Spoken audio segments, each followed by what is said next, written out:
Today is May 5th. Happy Cinco de Mayo, all of you. The Americans practice that a lot. I think it's because of the food. The, the Mexican food is really good. I just went to the store and bought some tortillas to get ready for our supper. Yeah, we celebrate anything that's celebratable around here. We like to have a happy home. Oiokipi, oiokipi, unchimpi. We want happiness all the time. And so this time we stop at wo hominy, the word wo hominy, which was push with an object to turn something. And the object could be the wind. It could be the wind. The wind pushes the windmill and it turns because it's got the fins. So it catches the wind and spins the windmill. And the windmill has a pump. It has a kind of a canister on top with some uh, pinion gears, and they are pushed by the wind, and then the pinion gears. Then it's attached on a off center uh, uh, disc where the it's attached to uh, the pole going down, the piping going down, and that pushes down and then catches the water and pulls it up. And so that's the windmill. The gadgets that are, somebody must have sat there a long time and thought about that, to have such a thing. Po, you could use po hominy, that means blowing, but usually humans blow something away, but or making it go in a circle. I think those little fans, remember to sell them at circuses or carnivals. You could blow it and the little wheel goes around, the fan, little fan goes around, that catches the wind. Yeah, that's po hominy. You blow po hominy. Now, wo hominy is by the force of the wind. Okay, now we'll go to the meaningful, meaningful sounds. You have a handout called Meaningful Sounds, Morphemes. I think I sent that already to all of you. I'll look, see if I did. And if I didn't, I'll send it next time that we would meet. You would have it in your hand. And that would be, uh, let me see if I sent that to you. And so I'll know that I did. Uh, mm, mm, mm, mm.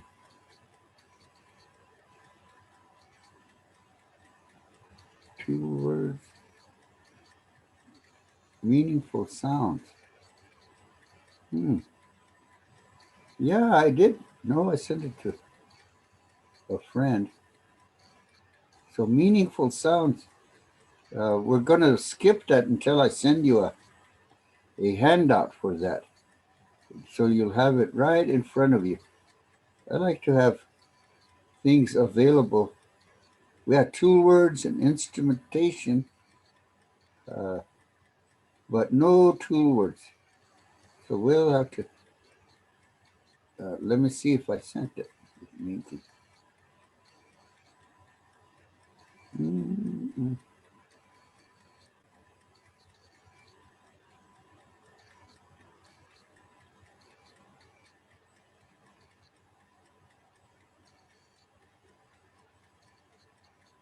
Yes, I did. I did send it, I think. No, no, No, no, no, no.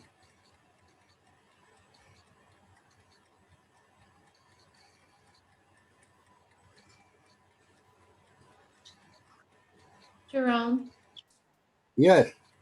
the handouts that we have are tool words, more tool words, and instrumentation affixes. Okay, then you don't have meaningful sounds. No. Okay, we'll get that next time. Okay. In the meantime, we'll go continue with a root word, and that one is kh. Kh. I know you should have that if you have all the rest of these. Kh. Khan. That would be on the handout with the instrumentation affixes. That handout should have kh. And so we'll go with that one. Kh is strong sinew or cord. Kh. Wakh is things held strong, symbolizing the power of sinew. So anything that is held together very strongly is wakh. Kh would be the power word, the thing that holds things together. So if you look up in the sky and you see the stars held together by an invisible force, then you would use that power force as the word for wakh. The skies, the stars are held together by a force. So it's a power word, kha, to hold things together. And later, things or person that is deemed as sacred. That was in the Christian thought, things that are powerful, they needed a word for holy. So they picked wakha because it was a power to hold things together. So wakha became the word for sacred and holy. Wo api wakha, the Holy Bible. But where did it originate? From the word kha, which means a strong sinew force that holds things together. The sinew holds your moccasins together. The sinew holds your chantoganaka together, your pipe bag or ceremonial bag for all your medicines or the things you carry that are sacred to you. That's what we call chantoganaka, the heart container, oganaka. You put things in a bag, and chante is for the heart. The heart bag would be the medicine bag, and so something uh, that is very strong. And wakhangali is the lightning. Wakhangali, it's the strength came home, the electrical power of lightning. Gali means it came home. So we say wakhangali, the sacred came home, the lightning gali came home, because that means if this is their home, we must have a feeling of kinship to the lightning and the thunders. We must have that strong feeling of kinship to that which waters our plants, waters the ground for moisture, gives water to the animals and us. So it's a wakangli that the sacred power came home. We know that it's very sacred to us, and especially farmers, right? They probably know this concept of the uh, annual rain time. They're probably happy to see that too, just as we are as Lakota people. We sure appreciate the mani, the mani, everything that grows along the waters, the sweet grass, the bitter root, all the irrigation we need for our plants, the good meadows that have our gardens. Porcupine has really good meadows. We had a good meadow because our Porcupine Creek runs through the Porcupine Valley. And our little meadow, of course, we had natural underground, uh, the what we call the water table that was underneath the water of the Porcupine Creek. Some places we had swamps in Porcupine because the beaver would make these beaver dams, and then we'd see the water rise, and it helps the birds that come back. There are insects there. The birds are eating with the insects. The mosquitoes are being eaten by the birds and the frogs. Their little tongues come out and grab a insect. So it's a vibrant life source that the beaver created. Created a habitat, a a watershed, a good place to have the uh, plants that come back when there's moisture. There's different plants that we never see sometimes that come back because it was in the right season, and the moisture dominated the little corners of the Porcupine Valley, the Porcupine Creek. We're fortunate in our little area there by Evergreen that we had some really good meadows, and the Eagle Fox used to be. They had good meadow over there. You have to go across the creek over to have a garden, and the people who have those lands, the little soldiers, they had land down there by Moses Parts' hair. That was Dawson Little Soldier's wife's brother. His name was Moses Parts his hair. And so she was close to him. He had a little tiny log home by the Porcupine Creek. And I never did see him have a garden, but uh, his brother-in-law did. He had a tractor. He could plow. He plowed for us. He plowed for us. So the Wakangali is really important to us. The thunders that come home, and with the lightning, say Wakia Tuampi, Wakia Tuampi, the thunders open their eyes. That's the lightning. Wakia Tuampi. The power of the light inside is the Wakangli, the electricity.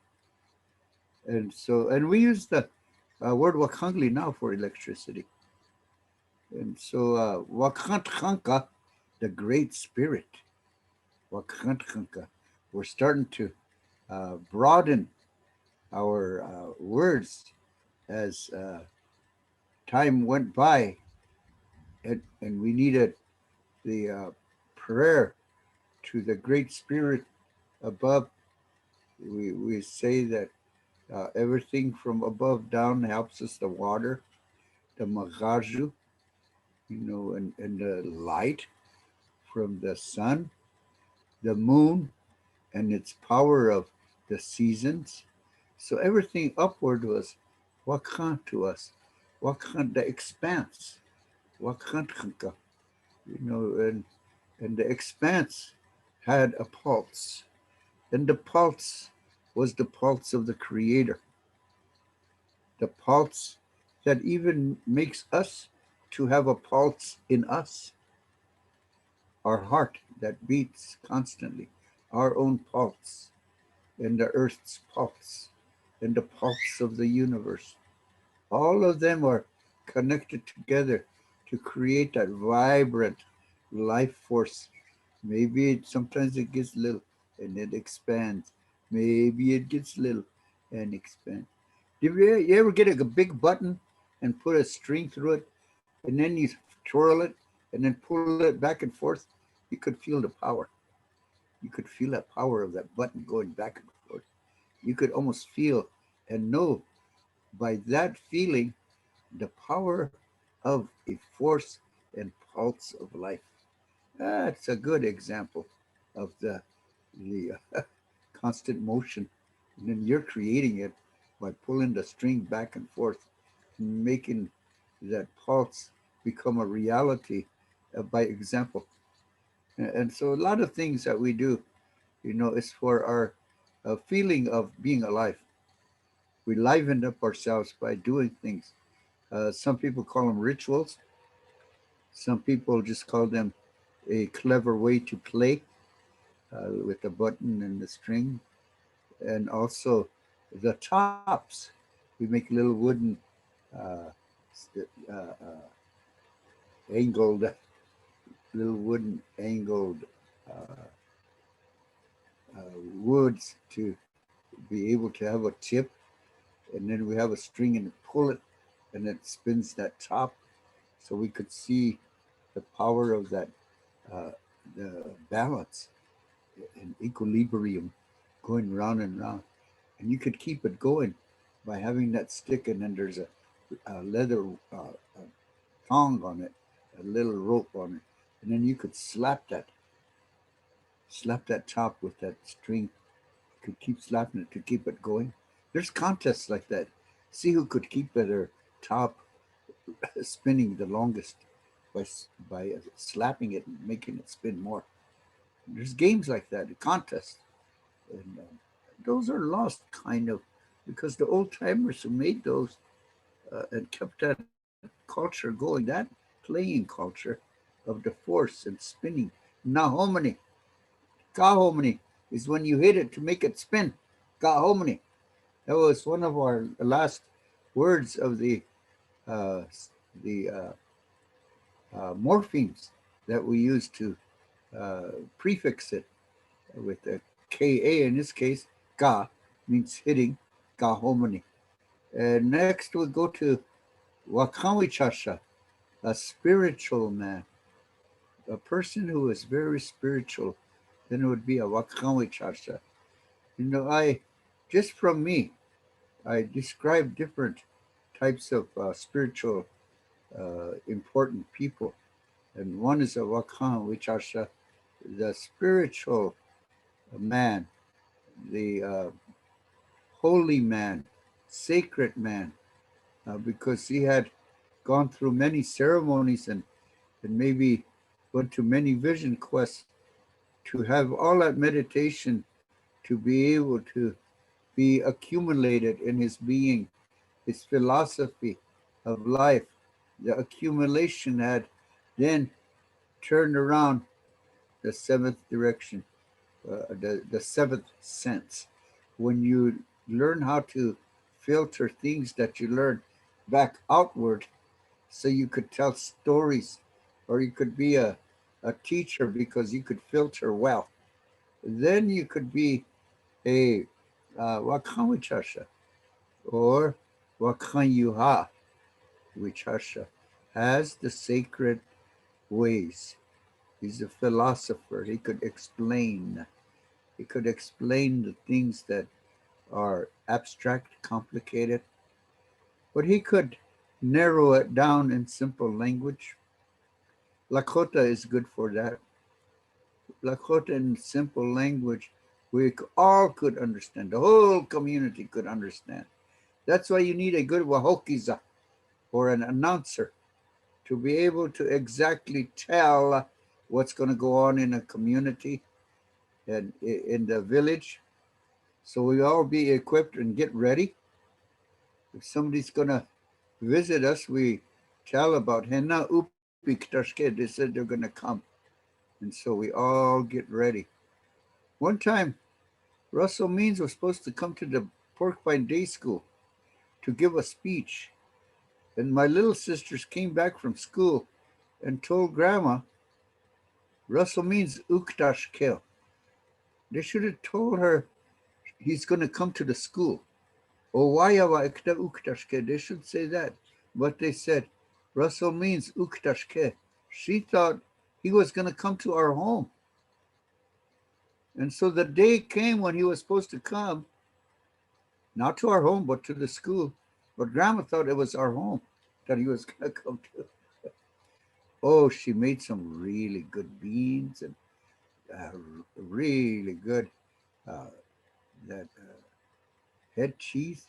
That's the brain of the cow, made with potatoes and onions and other vegetables. They mix them all together and cook it out and boil those, and then they put them all in one big pan and then put it in the oven and then they bake it. Oh, that's a awesome dish. She used to make that. They call it head cheese. I don't know why, because it's mostly uh, grain and vegetables and a lot of good stuff in there.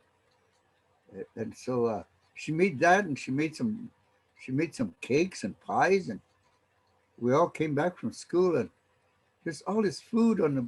We used to have a long table, all that food just uh, uh, like spread out nicely, dishes ready. We'd come home. Grandma, what's going on, Grandma? Why did you cook a whole bunch? She said, because with Chinchalaki, the girls told me Russell Mean's gonna come. No, he's not coming. He's coming to the school. Oh, she said. She just said, oh, and then she said, Chavotape. So go ahead and eat. She didn't uh, feel sorry or feel like offended or anything. She just said, Chavotape. So eat then. She's so kind like that. There's few of us left that way. You have to be kind. If you make a mistake, you don't care. You just continue on with the food, right? Yeah. She said, Chawotape. So eat then. We still celebrate. Russell Means came to the school. We celebrate at home. We eat good.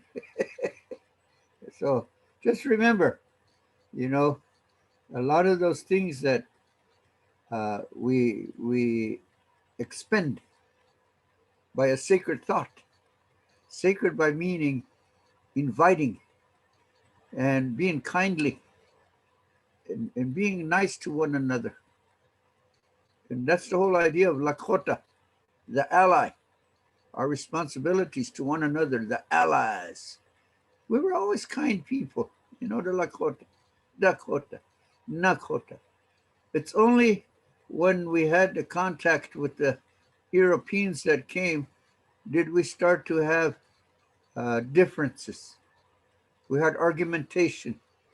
We learned how to argue and to defend ourselves when we have propaganda spilled on us. We had to learn how to argue back. We had to learn. We weren't that way. We weren't arguing people. That's why when we say Iwa Shichu means white speech, they make the arguments no matter what because they want to get the upper hand, right? Yeah, they want to rewrite history, not the way we told it or how we know it, but they make these chronologies. The Lakota just passed the over on the Mississippi going west in 1776. That's when they crossed the Mississippi. I don't think that's true because we knew the stories of the sacred racetrack. That we knew there was a red ring around the Black Hills. And it doesn't take 1776 to 2021, a few, maybe 300 years to know all of that. They put us in a genius category. No, we had to circumnavigate the Black Hills many times to know that there is a red ring around the Black Hills. And after the satellites went up in the sky, flying, taking pictures of Earth, they take a picture of the Black Hills and they see that after all, there is a red ring around the Black Hills. But it was in our stories. Well, maybe that race that they had with the animals, all the animals and human beings, everybody having a race to see which one's the smartest one. They raced around the Black Hills and some of the little animals cut their feet on that granite because it's sharp. Some of those stones are sharp in the Black Hills. So they had blood on their feet and they made that red ring around the Black Hills by running around and around. I don't know how many times they had to run around, but they had rules. And you know that the magpie won, right? Because it rode on the top of a buffalo's head. And then when it was time to finish on that finish line, the magpie flew across because it wasn't tired. was ready to fly forward. That's how that story is told. My version, anyway. Again, my version. But whether that story is true or not, it really doesn't matter. What's true is there is a red ring around the Black Hills. That's the true part. The other one is just a story to let people know we've been here for a long, long time. That's what that says. Many of our land features we knew for a long, long time. Not in a few 300 years. No, we had to been traveling back and forth over the Great Plains to know that there is a Chasmu Kachmi, the corner of the sands. And that's the Alliance area, the sand dunes. So we must have knew that there was a ocean in the middle part of the Great Plains at one time. We know about the Pchankeskawakpa, the fossil beds. There is a agate fossil beds north of Scottsbluff, south of Crawford, agate fossil beds. Go over there. You'll see dinosaurs, the fossils. We knew about that, but we didn't dig them up. We just knew they were there, so we call it Pchankeskawakpa, the Valley of the Seashells. Remember that. Those things are telling that the Lakota were here for a long time. Stories like that, it takes a long time to let all of that information permeate through all the villages so everybody knows it together so that we can tell directly gonna go west chasmu kachmer yaoniki etna wiyoch betchet kilalaki o hel pankeska wakpahel iwanka hel aglagala cheki hel extra hel kanki onajima hel he. That's where the crow standoff is, where the crows hid up on the bluff and the Lakota made a camp at the bottom waiting for them to come down from that big bluff that was standing upward by itself in the middle of the prairie. There's a big, huge butte that's way up there. And there's no sides except on the other side. You could climb upwards. That's where the crow climbed up and they made their stand up there so they won't be captured. And the Lakota made their camp where that hill goes down to the bottom. And that's where they camped and they waited for them to come down when they get hungry or want water. And one of the scouts, the Lakota scouts, crawled up there, sneaked up there. There's no action, no movement. So he got all the way to the top. And what they did was they cut strips of their leggings to make a rope and then descended from the other side where that cliff is. They made their way down and then they escaped back north. They escaped back to the north. That's in our family story. You know, our family story, the Red Star family story. That's one of them. Because one of my aunties, my great grandmas, was married over there, and in the old days, and she brought that story back because those Crow warriors got back to the Crow homelands, and they told that story. So we escaped from the Lakota. So the grandma heard that, and when she came back to visit in the Ogallala area, she told about those Crow boys back over there. They're laughing because they escaped from the Lakota. So that's the Crow standoff. It's close to Mitchell, Nebraska. If you ever travel that way. You know, these are all important, really important things because I'm telling about, you know, the people who are knowledgeable and remember these things. And when a village is Sehena Oyateki, Wichozani. No, Wichoya ke washteste you happy.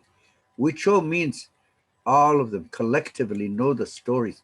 Collectively, they know the health of the people, what to eat, the plants to save through the winter, and the roots to save through the winter. All of those things. That when you hear Wicho, it means a collective village, collective peoples. Wichozani. Collectively, they're healthy. And I hope that happens for us right now. Collectively be healthy. Collectively know which vitamins and medicines to take, especially during this pandemic, to ward off the diseases that come to us that we don't know about. The medicines we knew about the sicknesses that we had on the prairies before white contact. After white contact, we didn't know what medicines to use for alcohol. You know, we didn't know what medicine used for tuberculosis. You know, a lot of those and smallpox. Oh, we don't have medicines for it. They're not from here. So we have to remember what worked, what trial and error is what we know. And we got to collectively remember those things. So when we forget, we depend on the Wakhanwi Chasha, the sacred person, sacred by a good savor of knowledge, you know, good savor of spiritual knowledge. If the person went to the Hambalechea and fasting and meditation and collecting all the important things in a memory bank of his body, the body memory and the spiritual memory by songs. So many songs we sing over and over to create that vibrant feeling of praying through songs, so that even if you're thinking of something else and you're singing a song, you don't have to think about the song because your body remembers what to sing, so you could think of other things while you're singing. If you get that far, come over and shake my hand.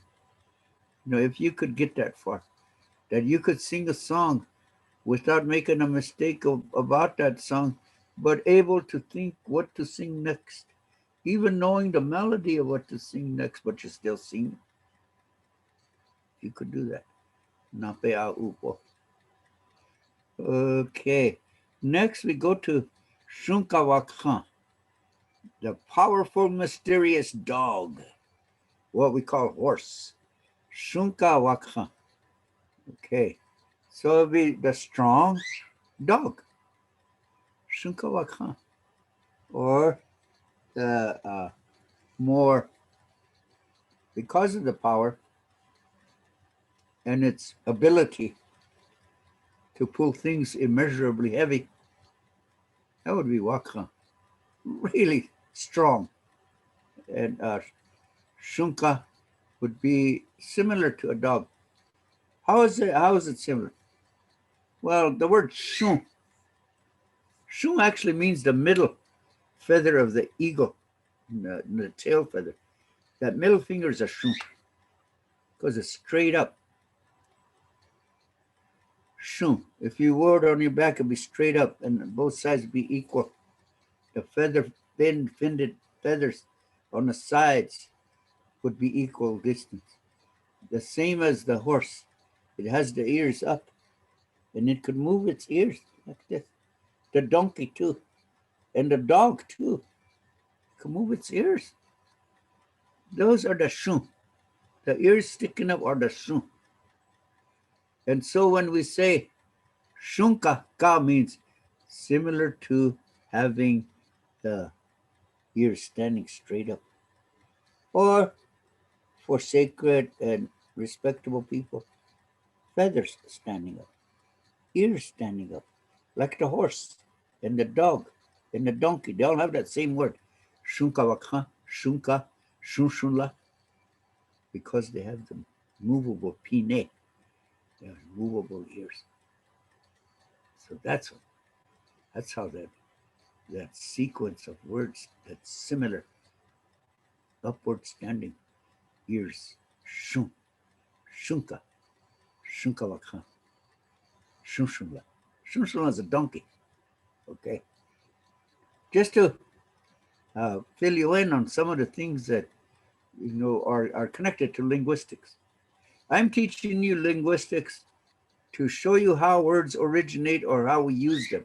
If we don't know the origination, it still works because all the shun sounding things are animals that have ears that can move, movable pine. And the feathers, we like to see the feathers that are straight up on the presha to make them spin around. And we like to see that the warriors traveling together, dancing together on top of the head of the traditional dancers or grass dancers and the fancy dancers, the ones that use feathers or prefer to use feathers on their presha. So those are important to know of the uses of things that are standing straight upward and the reasons why we have those.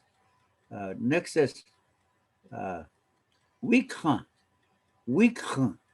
Can and we is a two. Okay. We can is a rope.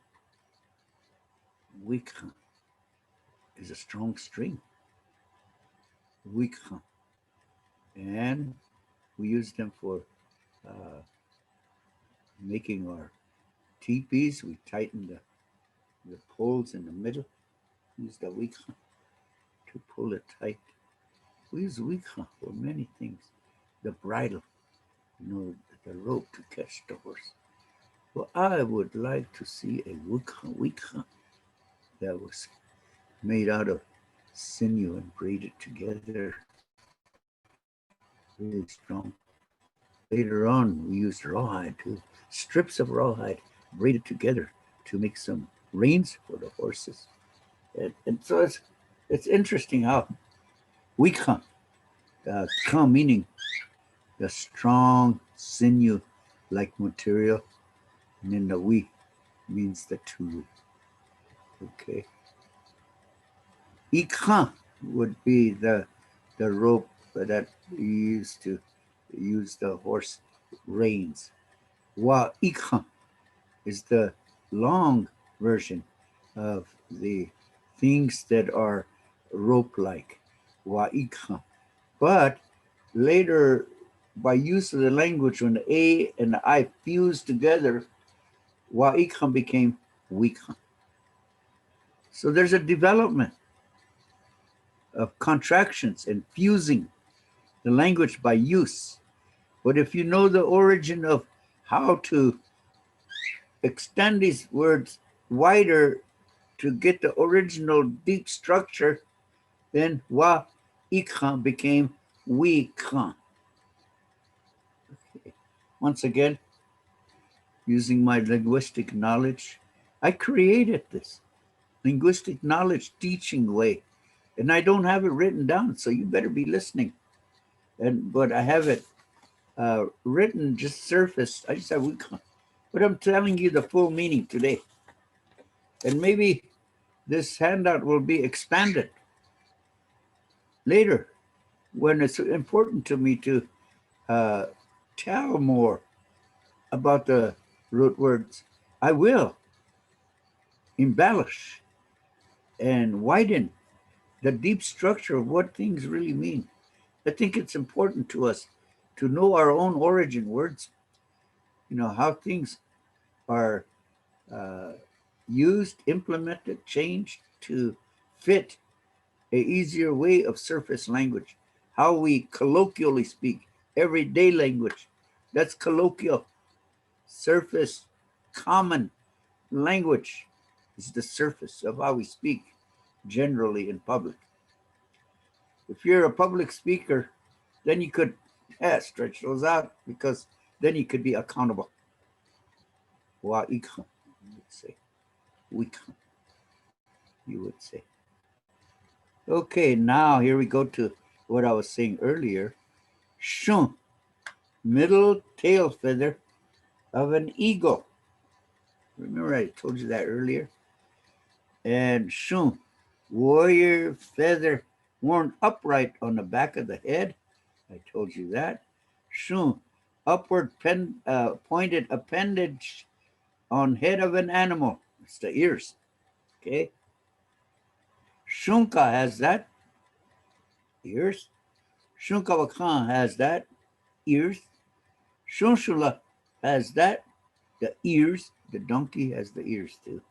So that's where shun, all related to those animals of the movable pinnae or movable ear, like that. Okay. Interesting when I trace these words of the similarity of some of the animals that share the same uh, root word, the shun. It's interesting to me. You know, I have that uh, a gift from listening to the elders. I have that gift so I could combine all the things that are connected and meaningful to one another. And so you have a line of meaningful sounds that are related by a image or in this case appendage of the animal. Okay, next we'll go to tchon. Tchon.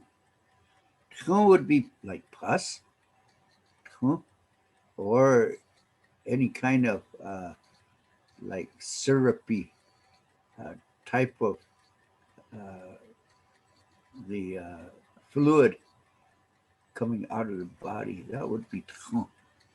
Tchon. So tchon would be also gave birth. Tchon, because we have the water and the liquid that's in the wrapped in the body of the baby.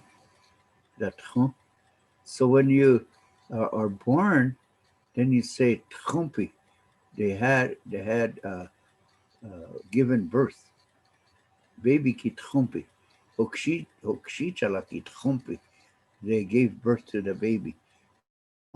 It's important because of the fluid that was wrapped around the baby to help it to have all the vitamins necessary to keep it alive. So the mommy had better been eating good, right? To give the good, healthy uh, vitamins and good food to go to the baby.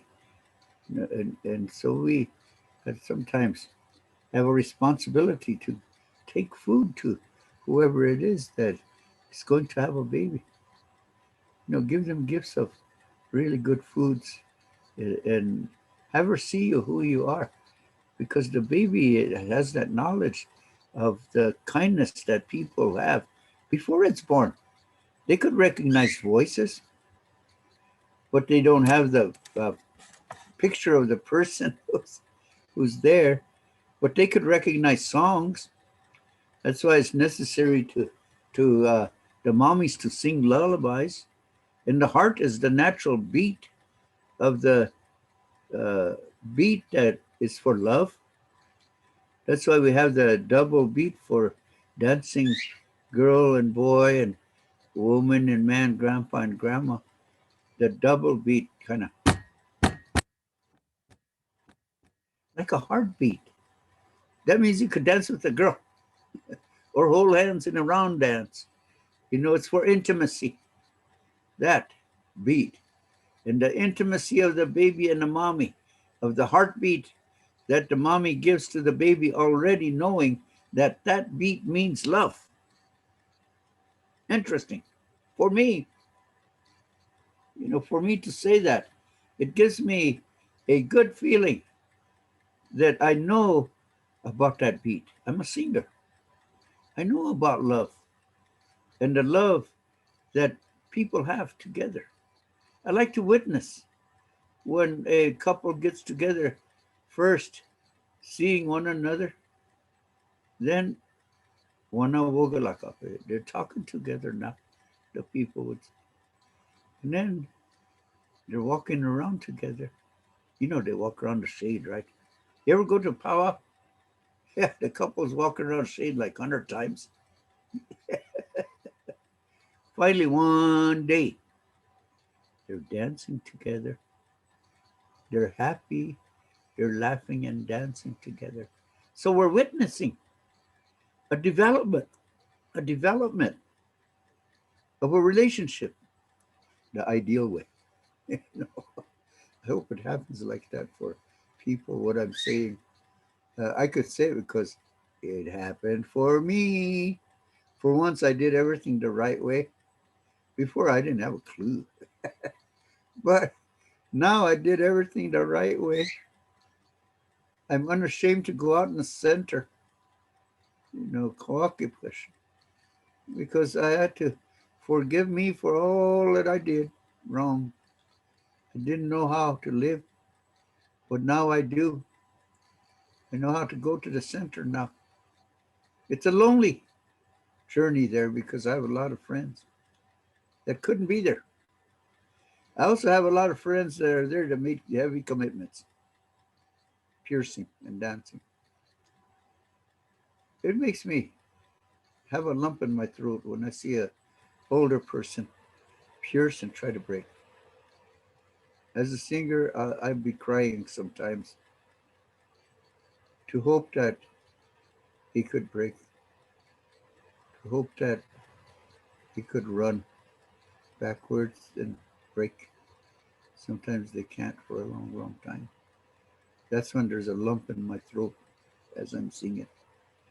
Sometimes I cry even while I'm singing. And I know my singers do too. They have a heartfelt feelings of the sacred things that we do. We get hurt our feelings when we see our best friends having a hard time. And it's difficult for me to go out to the center to not be able to do that, but I see it. But I have a lot of respect for all those people that dance and who do things that are their commitment, their way of picking themselves. So there would be, they gave birth to this baby, Trumpi. Trumwi is the birth woman, midwife, aunt on father's side. That would be the father's sister. So the father's sister, the uh, baby would say Trumwi when they could talk because it means that's the woman who helped my birth. Birth woman, the midwife. The husband of the woman, he sends his sister to help his wife to give birth. That's why I say Tchumwi. In the ideal way, long time ago. Now we go to the hospital to have babies, and hopefully our auntie was there to witness and be there for the baby, the birth woman. Maybe be there even just to pray, because their name is that, birth woman, Tchumwi, the auntie on the daddy's side. And the auntie on the mommy's side is Ina, same as a mother. The auntie on the mommy's side is Ina. So sometimes we have many, many Ina. I did. I had a lot of Ina because I was an orphan and a lot of aunties. It took a lot of aunties to raise me. If they ran out of money and couldn't afford me, then I lived with somebody else. So I was fortunate to be passed around. When I was young, I was saying they passed me around because nobody loves me. They were passing me around because they did love me, but in my own mindset, I thought nobody wanted me. But when I think back, I say, oh man, it took a lot of them to handle me because I was a little rebel. I was a little rebel that didn't listen to anybody. I was at a chelete. That's what I wanted to be. Told my grandpa I want to be a chelete. Told him that. Okay. Tchunkashila, grandfather. Tchun, the birth. Kashila, Tchun. That Tchun is the original birth uh, fluid. The grandpa has the original birth fluid. That's the DNA. That's our DNA right there. Our liquid, our fluid that we come from. That Kashila. Ka is same as that fluid that we all share. Kashila. And she is the kinship sound. We all are related to that person by family tree. And then La is he's lovable. Kashila. The lovable grandpa. The lovable ancestor. Kashila. That's where those root words come from. It's important that we know our family tree. These kinship words, they mean something. The kinship words mean something in Lakota. If you live this culture, you know why then we're bonded together very strongly. The intimacy of living in those one-room dwellings in the teepees. It gives us a strength that we have somebody all the time, no matter if you're an orphan. I found out later my other relatives all over, gradually. When I went to Red Cloud, I started to find cousins that I didn't know before because I was adopted away in Sand Hills of Nebraska, ranch land, where the cowboys are. That's where I grew up. And I didn't know anybody because I was all by myself on a ranch. I worked on a ranch as a little boy, drove a tractor, rode the horse on the fence lines, ramrod them things. I always had a 22. I was a little boy, but I had a 22 for the rabbits, the rattlesnakes. So I had a little tiny 22. And I also had, of course, you have to have a pocket knife. You had a plier in case you see a fence down that the cow is probably broke. And some of the sand blows underneath the fence and blows it away. So there's a opening and the cattle could crawl underneath there. You have to have tools to anchor that down or learn to anchor it down or go back with the pickup with logs and then hang a log down so it pull the fence down so you'll be able to secure that fence line. We have to know those things. Kunkashila, ancestry, right? We'll say, in the swell lodge, say, if they bring a great big red, nice hot rock in, to say, that's a Kunkashila right there. That's a main Kunkashila right there. And that's the ancestry of us. We come from the stone. Yeah, that's our ancestry. That's Kunkashila. The stone. But that's our Kunkashila. Because if you get through all the ancestry, all the way to the end of creation, said the stone was first.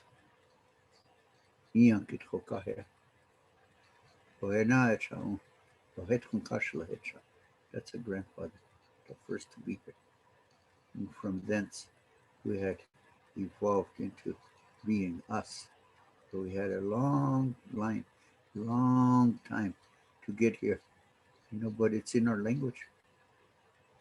It's in our language how at one time we started to know about the fluid, the water of life.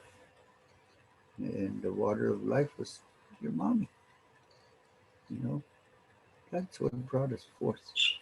And the auntie helping, the Tunkashila sitting far away praying, for a little baby to be born again. Kumpi Ampetu, so we have a birthday, a day that you were born, your birthday. Ampetu is a day, Kumpi, he that was born, she that was born, their day, Kumpi Ampetu. He or she that was born, their day, Kumpi Ampetu. Then we will go to Tronjan. That would be the man's niece, Tronjan. Still going along that descendants, Tronjan. And Tronshka, the man's nephew. Tronshka, the man's nephew. Tron is still in her. Remember, it's still that family tree line of what made that blood relatives coming down that line.